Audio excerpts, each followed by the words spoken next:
Hello बच्चों, sky learning में आपका फिर से स्वागत है। बच्चों, आज हम स्टार्ट कर रहे हैं अपनी PYQ सीरीज के अंदर अगला चैप्टर मैटर एंड मैग्नेटिज्म। तो इसमें पहला क्वेश्चन है हमारे सामने। एक बार मैग्नेट है जिसको हमने एक मैग्नेटिक फील्ड में रखा है और बार मैग्नेट का डायपोल मोमेंट दिया हुआ है M एंड मैग्नेटिक फील्ड दिया हुआ है B।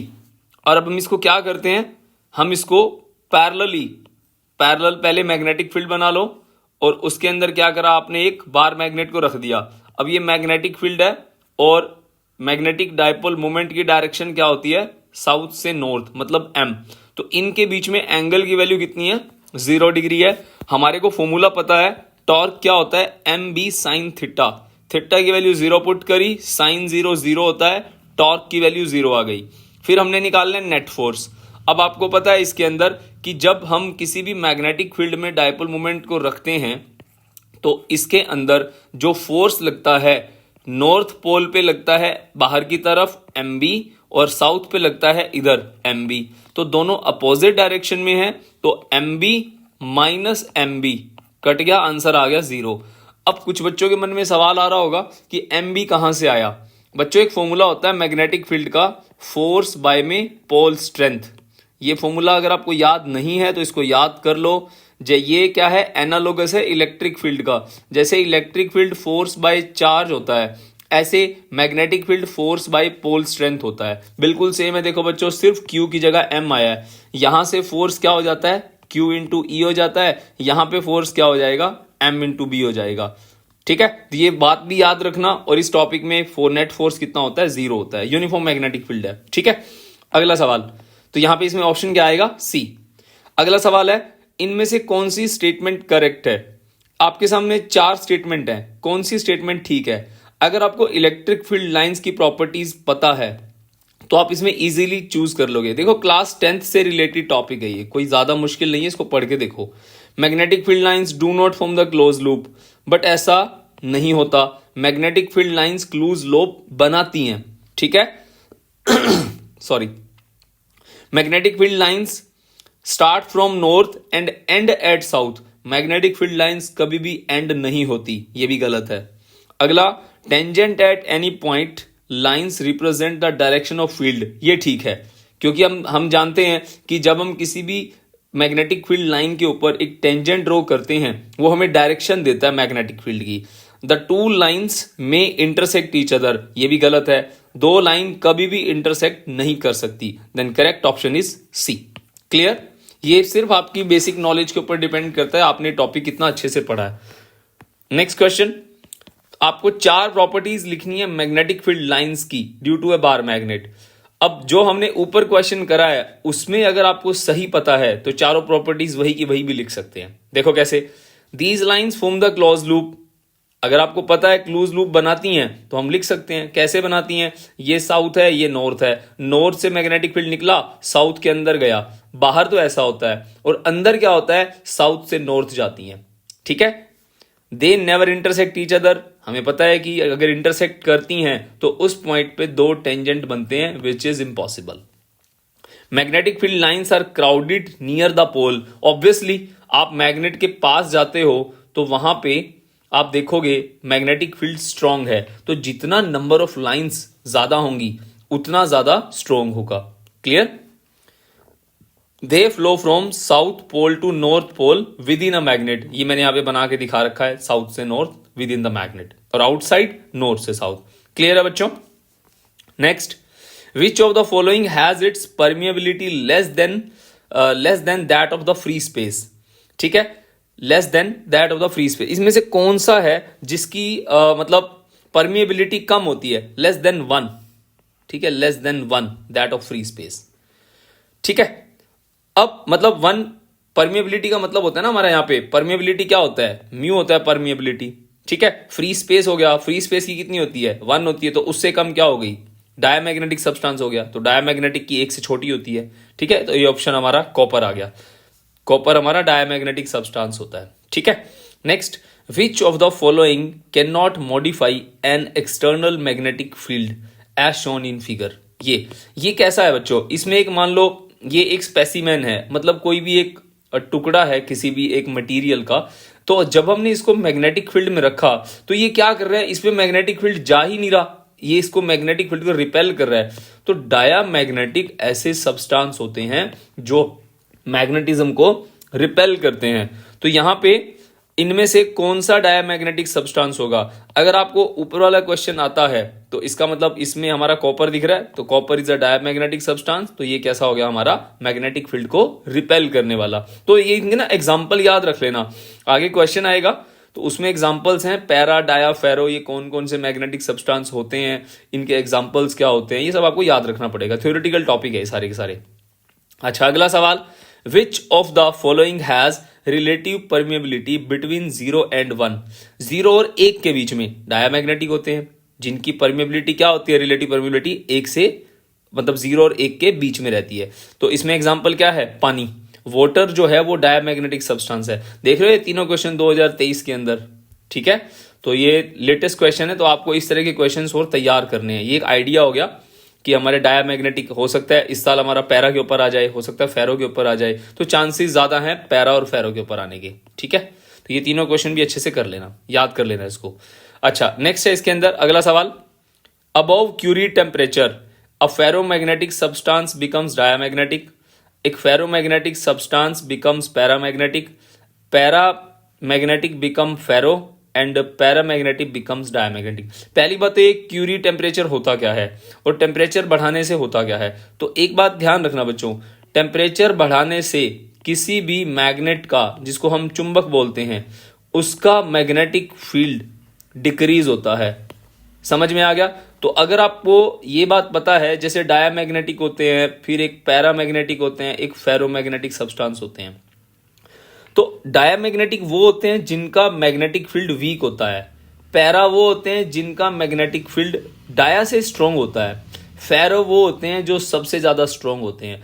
अगर मान लो मैं टेम्परेचर बढ़ाऊंगा फेरो का, तो फेरो किस में जाएगा, पैरा के अंदर जाएगा, डायरेक्ट डाया में तो नहीं कन्वर्ट हो सकता ना, एक स्टेज बीच में आती है पैरामैग्नेटिक। समझ में आ गया? तो ये फेरो से डाया नहीं हो सकता, पैरा बिकम्स फेरो नहीं, ये तो स्ट्रॉन्ग हो रहे हैं, para becomes dia, paramagnetic becomes diamagnetic. तो क्यूरी टेम्परेचर जो होता है वो हमें ये जो इंफॉर्मेशन देता है वो हमें फेरोमैग्नेटिक की देता है, फेरो टू पैरा। समझ में आ गया? डाया की नहीं देता। तो फेरोमैग्नेटिक मटेरियल टू पैरामैग्नेटिक, हमारा करेक्ट ऑप्शन हो गया बी। क्लियर हो गया? तो क्यूरीज टेम्परेचर आप पढ़ना, इसको हर एक मटेरियल के लिए अपना होता है क्यूरी टेम्परेचर, ठीक है। एक डिसाइडेड टेबल है एनसीईआरटी के अंदर दी हुई है, इस चीज का इतना टेम्परेचर होता है। तो जब हम टेम्परेचर बढ़ाते हैं क्यूरी से तो फेरो से पैरा में कन्वर्ट हो जाता है, ये लॉज के अंदर है सारा, ठीक है बच्चों। अगला सवाल, do the magnetic substance have resultant magnetic movement in an atom in the absence of external magnetic field? No, क्योंकि देखो पैरा में हो सकता है, फेरो में हो सकता है, बट डाया में नहीं होता ना। तो डाया में नहीं होता तो diamagnetic material do not have the magnetic movement.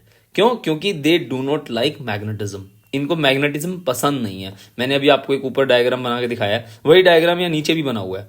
जब हम किसी भी डायामैग्नेटिक सब्सटेंस को हम मैग्नेटिक फील्ड में रखते हैं तो मैग्नेटिक फील्ड को वो क्या करता है, रिपेल करता है, उसको पसंद नहीं है मैग्नेटिक फील्ड। अच्छा, अगला सवाल, two identical bars, one of the paramagnetic material and other of the diamagnetic material are kept in uniform external field. ये रख दिया। Draw the diagrammatically the modification in the magnetic field. देखो dia वाले को magnetic field पसंद नहीं है, दूर करेगा। पैरा वाले को मैग्नेटिक फील्ड पसंद है, ये मैग्नेटिक फील्ड लाइंस को अपने में से पास होने देगा। ये पास होती जा रही है बच्चों, समझ में आ गया? अच्छे से इसको याद रखना। फिर इसके बाद इंपॉर्टेंट क्वेश्चन है, ये पूछा जा सकता है, इसके चांसेस पूरे आने के इस साल। Write the 3 properties of the difference between para, dia, ferro. एक एक एग्जांपल याद रखेंगे इसके अंदर, ठीक है, विद वन एग्जांपल। तो paramagnetic substance, diamagnetic substance, ferromagnetic, ठीक है। तो पैरामैग्नेटिक सब्सटेंस जो होते हैं इनकी ससेप्टिबिलिटी क्या होती है, पॉजिटिव होती है। बच्चों ससेप्टिबिलिटी का सिंबल होता है ये, इसको बोलते हैं काई, CHI। कई बच्चे इसको छी बोलते हैं, छी, CHI, ठीक है, काय। ये ग्रीक लेटर है बच्चों, काय इस तरह से एक्स बना करके ऐसे करते हैं। ससेप्टिबिलिटी क्या है? ससेप्टिबिलिटी का मतलब क्या होता है? ससेप्टिबिलिटी होता है किसी भी सब्सटेंस की एबिलिटी वो मैग्नेटिक फील्ड को कितना एक्सेप्ट करता है। जैसे अब मान लो मान लो कोई स्टूडेंट है, मैं पढ़ा रहा हूं, ठीक है। अब मैंने अब आपको मान लो ये 10 क्वेश्चन करवाए, ठीक है, 10 क्वेश्चन करवा दिए, तो आपसे मैंने जब पूछा तो आपने मुझे कितने क्वेश्चंस का जवाब दिया? आपने मुझे जवाब दिया 2 क्वेश्चंस का, इसका मतलब ससेप्टिबिलिटी कम है। आपने मुझे 10 क्वेश्चंस का 10 का जवाब दे दिया या 9 का दे दिया, इसका मतलब आपकी कैचिंग एबिलिटी ज्यादा है। समझ में आ गया? सेम ऐसा मटेरियल के साथ होता है। जब हम एक मैग्नेटिक मटेरियल को किसी मैग्नेटिक सब्सटेंस में रखते हैं, मतलब मैग्नेटिक मटेरियल में रखते हैं, उसमें मैग्नेटिक फील्ड में रखते हैं, सॉरी फिर से बोल रहा हूं, जब हम एक मैग्नेटिक सब्सटेंस को मैग्नेटिक फील्ड में रखते हैं, वो कितना मैग्नेटिक फील्ड को रिस्पॉन्स देता है, उसको बोलते हैं ससेप्टिबिलिटी। तो इसका डेफिनेशन क्या हो गया? Ability of a material to get magnetize, to get magnetize. समझ में आ गया बच्चों? तो डाया की कम होती है क्योंकि इनको तो पसंद ही नहीं है। ससेप्टिबिलिटी ज्यादा और हाई होती है, पॉजिटिव होती है फेरो की। फेरो सबसे खतरनाक होते हैं, इनकी सबसे ज्यादा होती है। समझ में आ गया बच्चों? अगला सवाल, पैरामैग्नेटिक सब्सटेंस में अगला पॉइंट है इसके अंदर, relative permeability is greater than unity. Relative permeability क्या होता है बच्चों? म्यू आर, ठीक है, ग्रेटर देन 1 पैरा की, और डाया की लेस देन यूनिटी, कम होती है 1 से। अपन ऊपर की है ना 0 से 1 के बीच में, तो रिलेटिव परमिएबिलिटी लार्ज होती है, मतलब mu R is more than 1। Para, they are weakly magnetize in the direction of field. और फेरो क्या होते हैं? स्ट्रांग होते हैं। और डाया क्या होते हैं? इनको तो पसंद ही नहीं है। जैसे ये डायग्राम देखो इसका, ये है डाया का और ये है पैरा का। फेरो का भी पैरा जैसा होता है, बट हम अगर कंपैरिजन करेंगे ना इसके अंदर, मैं तुम्हें बना के दिखाता हूं। जब हम इसमें कंपैरिजन करते हैं तो कंपैरिजन में मान लो मैंने ये फेरोमैग्नेटिक बना दिए, यहां 1 2 3 4 5 लाइनें हैं ना, इसमें से लाइनें ज्यादा निकाल देना। ये देखो, ये फेरो हो गया। तो कहने का मतलब है फेरो जो होगा वो स्ट्रांग होगा, तो उसमें से आप ज्यादा दिखा दोगे। पैरा जो है वो कम स्ट्रांग है, उसमें से कम दिखा दोगे। डाया जो है उसको नहीं पसंद, तो उसमें से आप एक भी रिपेल नहीं, मतलब सारी की सारी क्या करोगे? रिपेल करते हुए दिखा दोगे। क्लियर है बच्चों? समझ में आ गया? अच्छा, पैरामैग्नेटिक के examples aluminium, sodium, oxygen, calcium. और diamagnetic silicon, copper, bismuth, lead. आपको बच्चों याद रखने हैं क्योंकि एमसीक्यूज के अंदर आपको इसका मेमोराइज किया हुआ फॉर्म ही याद रहेगा। मतलब अगर आप मेमोराइज करोगे तभी आप इसके एमसीक्यू अटेम्प्ट कर पाओगे। और फेरो के अंदर आयरन, निकिल, कोबाल्ट, ये इसीलिए है इसके ना परमानेंट मैग्नेट भी बनाए जाते हैं। परमानेंट, जिसे हम लोग स्पीकर में देखते हो आप, काले रंग का चुंबक लगा होता है, वो फेरोमैग्नेटिक सब्सटेंस होते हैं। Last question, the susceptibility of a magnetic material is 0.9853। The identify the type of magnetic material, draw the modification of the pattern. तो बच्चों ये क्या है? 0.9 है ससेप्टिबिलिटी। तो 0.9 ससेप्टिबिलिटी पॉजिटिव है, ठीक है। तो ये क्या हो गया हमारे पास? लेस देन +1 हो गया। तो ये हमारा क्या हो गया? ये हमारा हो गया बच्चों पैरामैग्नेटिक मटेरियल, क्योंकि नियरली इक्वल टू 1 है ना, नियरली इक्वल टू 1 है, ठीक है। अच्छा, और पॉजिटिव है ससेप्टिबिलिटी, तो कैसा हो गया? पैरा हो गया। अगर 1 से बड़ा होता, देखो यहां पे डिफरेंस में देखो, पॉजिटिव एंड लार्ज होता तो होता डाया, सॉरी फेरो। तो हमारा ये कौन सा हो गया? पैरामैग्नेटिक सब्सटेंस हो गया। तो ये डायग्राम आप देख ही रहे हो, आपने ऊपर बनाया था अभी, सेम वैसा इसको बना देना। क्लियर हो गया बच्चों? तो देखो बच्चों, ये थोड़ा सा याद रखने वाला चैप्टर है, आपको इसको याद रखना होगा। तो इससे रिलेटेड आपको और क्या पढ़ना है मैं आपको बता देता हूं, आपको इससे रिलेटेड अगली बातें क्या करनी है। आपको बच्चों इसके अंदर एक तो इसके डेफिनेशंस क्या होते हैं, इंटेंसिटी ऑफ मैग्नेटाइजेशन, ठीक है, ये पढ़ लेना, इंपॉर्टेंट है।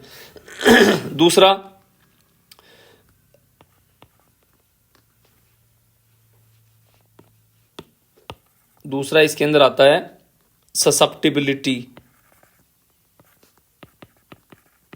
ससेप्टिबिलिटी का डेफिनेशन पढ़ लेना अच्छे से, इसका सिंबल क्या होता है, ठीक है, कायम इसका सिंबल होता है।